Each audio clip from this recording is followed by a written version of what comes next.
la canción, si la sabéis, venga.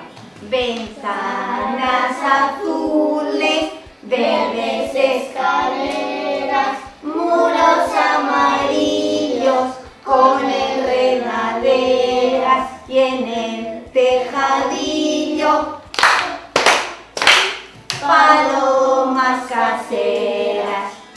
Roldán tiene una realidad que está en la calle y nosotros en el aula tenemos que intentar que la realidad que hay en la calle se vea directamente en el aula y desde aquí formar ciudadanos.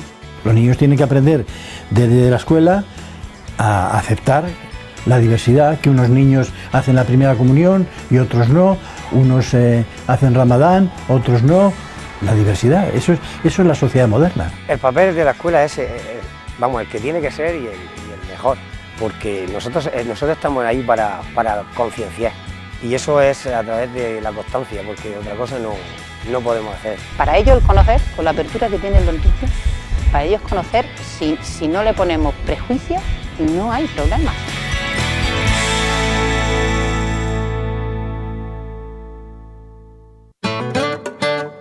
Empezamos con el proyecto a finales de 99, curso 98-99.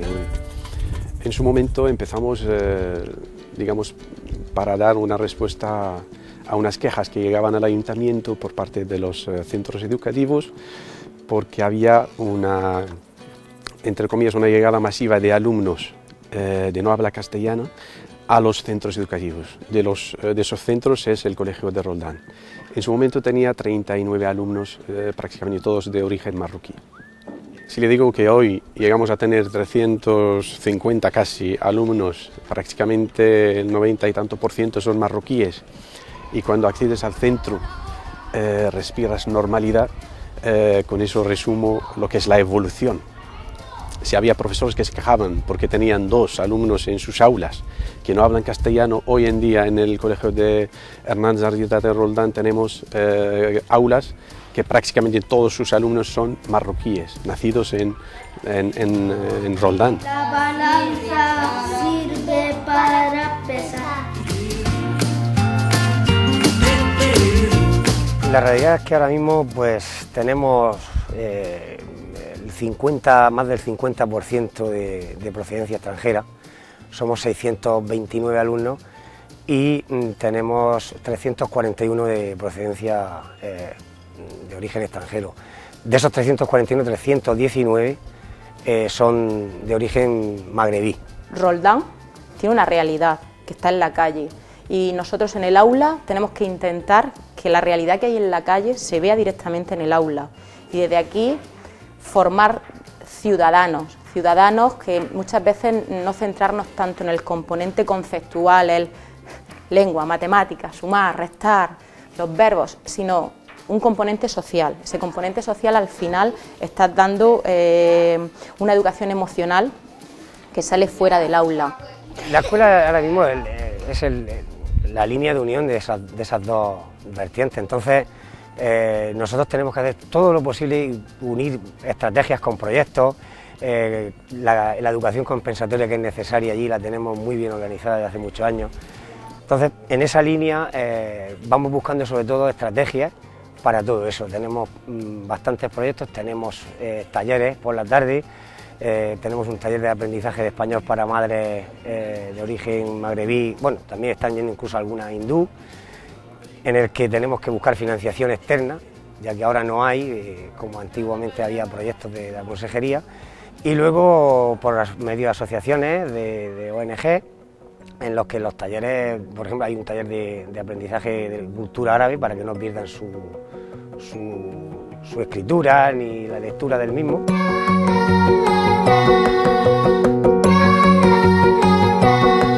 Yo llegué en el 2008, se quedaba vacante el puesto en educación compensatoria, en el centro había una trayectoria muy amplia de atención a la diversidad. Es un poco diferente porque no es tener un aula ordinaria para una tutoría concreta, sino que es más bien ir cogiendo alumnos de todas las aulas con unas características concretas y bueno, intentar reforzar o compensar desigualdades sobre todo. Por un lado tenemos aula de acogida, en el que aquellos alumnos de incorporación tardía con un desconocimiento del idioma llegan al centro y se matriculan y tienen una lengua materna totalmente distinta a la lengua de instrucción, no conocen el castellano y se hacen actividades relacionadas y proyectos relacionados directamente con la inmersión lingüística. La cazuela, el tostador. Suelen salir entre 12 y 15 horas semanales en las que única y exclusivamente se trabaja el castellano. Luego, por otro lado, tenemos a los alumnos de compensación educativa, que los estructuramos por grupos de nivel curricular. Para que un alumno sea considerado de compensación educativa, tiene que tener unas características concretas. La principal es tener un nivel curricular de 2 cursos inferior al curso donde se encuentre el alumno matriculado. Un alumno de cuarto de primaria, pero que en realidad tiene un nivel de competencia curricular de segundo de primaria. Partimos de un proyecto que era una respuesta directa a las quejas que había en su momento. No sé qué hacer con un alumno que tengo en mi clase que no habla castellano. Entonces partimos de poner en marcha el apoyo escolar, el apoyo a la compensatoria, dentro del aula con la profesora o la maestra de compensatoria. Pero hoy en día el mediador no accede al aula de compensatoria porque pensamos que tenemos otras prioridades que han surgido a lo largo de esos años. Partimos de no saber cómo matricular a una familia que acaba de llegar a tener un plan de acogida que pasa por todas sus etapas, cómo acceder al colegio, el folleto de información, recibir a la familia, informar al maestro, todas esas etapas, llegando incluso a crear un equipo de atención a la diversidad a nivel de centro. Esto es atención a la diversidad pura y dura, porque bueno, en un aula pueden encontrarse 4 o 5 niveles curriculares distintos. No solo atendemos al alumno que se encuentra con un nivel por debajo, que tenga una dificultad de aprendizaje, una necesidad educativa específica, sino que también hacemos mucho hincapié en aquellos alumnos que tienen un alto rendimiento.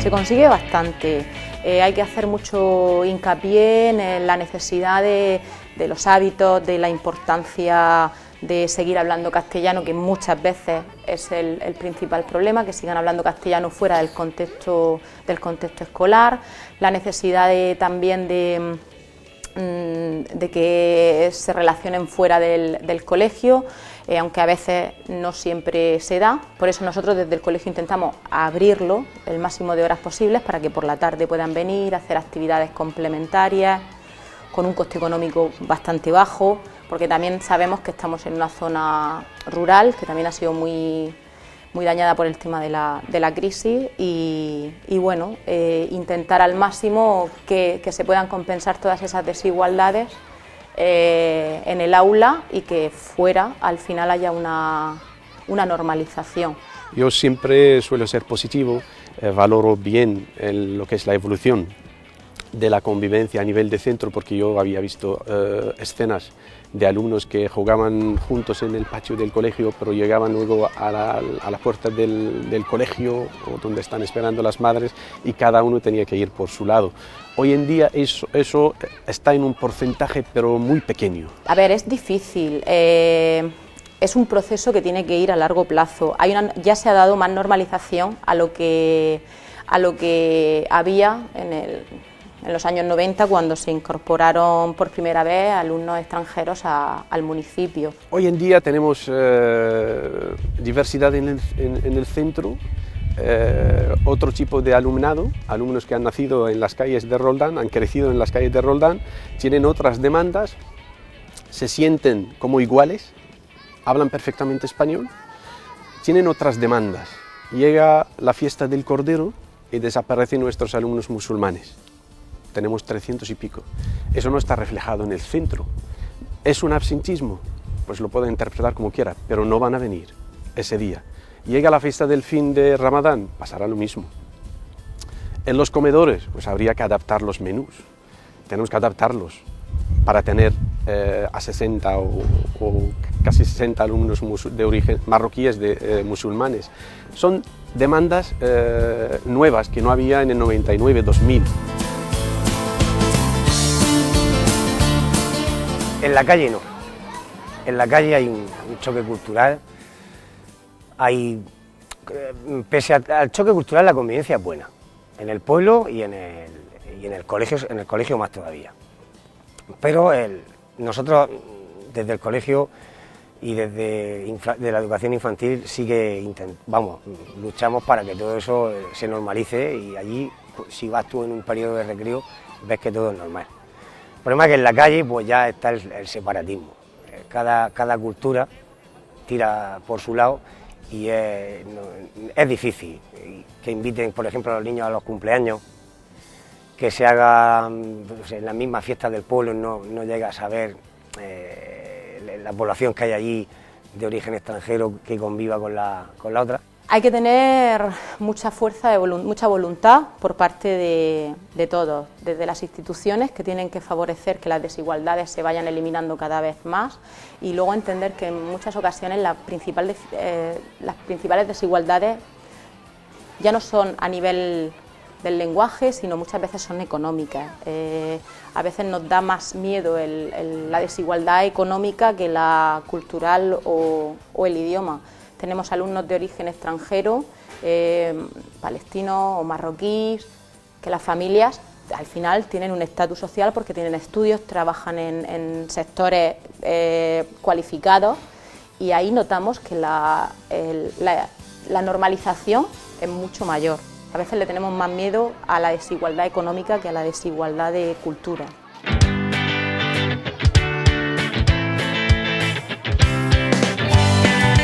Cuando trabajo en una clase de niños y niñas, lo primero que tengo que hacer es un grupo humano, un equipo.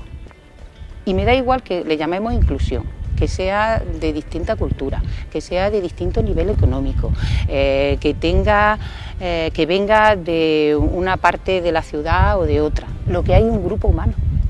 Entonces yo creo que en la escuela lo fundamental es que el profesorado se acepte a sí mismo, y cuando se acepte a sí mismo, acepte a los demás, con otros sentimientos, otras ideas, otros valores, otras creencias. Lo que hay es una comprensión. Esa es la palabra fundamental para poder convivir. La comprensión, y entonces dentro del instituto se permitía que cada persona tuviese su religión. Además era interesante conocer a las personas que es diferente, el que llega, pero la mayoría eran musulmanes y marroquíes. Por ejemplo, había un profesor de quinto que él cada hito, cada fiesta religiosa la hacía en ambas religiones, ¿no? Y decía, ¿y nosotros cómo lo celebramos? Y aquí en Marruecos, la cultura musulmana, y los niños interpretaban en teatro tanto una cosa como la otra. Ellos estaban encantados, y entonces hacían pues lazos era un chico marroquí y una chica que eran amigos, se llamaban, y ¿qué pasaba, no? Se inventaban toda esa historia.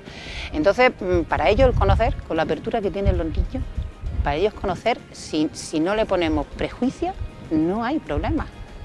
Realmente yo creo que son las capas de adultos que vamos llevando después las que realmente nos separan, nos crean pues esos prejuicios que son tan costosos, ¿no?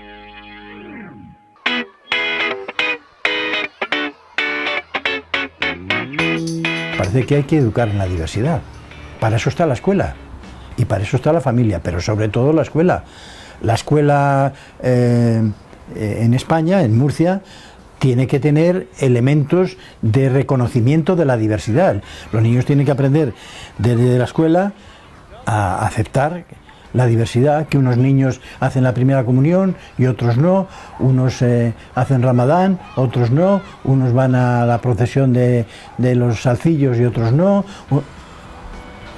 La diversidad, eso es la sociedad moderna. De los pilares básicos que tiene el centro es la implicación que tiene el profesorado. Sin la concienciación del profesorado, la mayoría de cosas que se hacen en el centro sería imposible. Es un centro en el que se trabaja mucho, pero yo creo que se trabaja a gusto, se trabaja cómodo. No sé, al final hemos creado una pequeña comunidad, que en la radio social a lo mejor se suele comentar ardietanos, cualquier interino que haya pasado por aquí al final se sigue sintiendo ardietano, porque, bueno, es complicado, pero en el día a día al final se tiene muchísima satisfacción y, bueno, eso también ayuda a que a veces, pues bueno, la diversidad que a veces te implica tener una carga de trabajo bastante más amplia, pero bueno, se va compensando. Sobre todo, bueno, el impulso de todos los maestros de educación física, empezando por el antiguo director, José Armero Tobar, que consideró en un momento que el deporte era un medio esencial para la integración del alumnado en el deporte, en el campo, con una pelota, con un balón. Todos son iguales y de hecho ya no hay nacionalidades, es el que mejor trabaja en equipo, es el que al final consigue más objetivos para un grupo, y eso al final nos ayuda también, esos valores, llevarlos directamente al aula.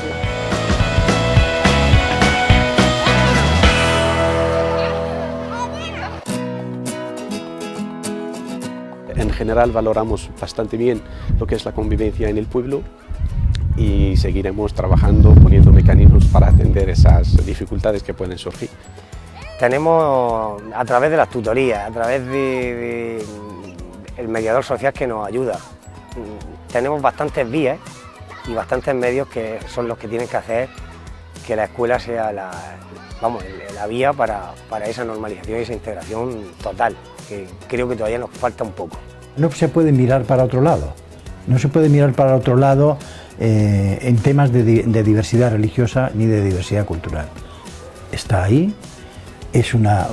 Forma parte de la historia de España, la diversidad cultural, forma parte del presente de España, la diversidad cultural y el pluralismo religioso, y no se puede mirar para otro lado. Hay que abrir los colegios, tenerlas a puertas abiertas para todos los que quieran participar. Hablo sobre los padres, también para sensibilizar a los profesores, a los maestros. Es un medio de sensibilización bastante potente, porque depende de la filosofía que se lleve desde el centro. Los niños ven que sus profesores, sus maestros son sus ídolos. Entonces tener a un claustro sensibilizado que sigue la filosofía que se ha llevado durante X tiempo en un centro, me parece un medio de sensibilización y que favorece la convivencia bastante potente y positivo. Si nosotros creamos centros en los que al final, en unos centros educativos haya un alto índice de inmigración y en otros no exista, todos al final, cuando salen a la calle, van a jugar al mismo parque, van a jugar en las mismas zonas, se van a encontrar en el centro de salud y se van a encontrar en el supermercado, y eso al final, donde se crean los ciudadanos verdaderamente, es en los centros educativos, donde le haces que tengan una convivencia. Al final van a trabajar juntos, van a ir al instituto juntos, y se tiene que, desde la base que suele ser el colegio. Porque realmente la familia y la escuela tienen un interés común, y son los niños. Los padres pueden ser muy diferentes a mí, de hecho muchas veces lo son, pero a mí no me importa siempre decir, sí, muy diferente, pero el niño, pero la niña, y ahí coincidimos. Entonces ahí es genial, porque ahí da un paso en el que tú andas segura, independientemente del aspecto físico. Y cuando decimos el aspecto físico, no quiero que nos haga un estereotipo y veamos ya, no, de un traje, de un señor que a lo mejor es muy diferente a mí, ¿no? Quiero decir que las palabras nos hacen un estereotipo que no son. Por eso veo la diversidad normal. Porque tú y yo seguro que somos diferentes.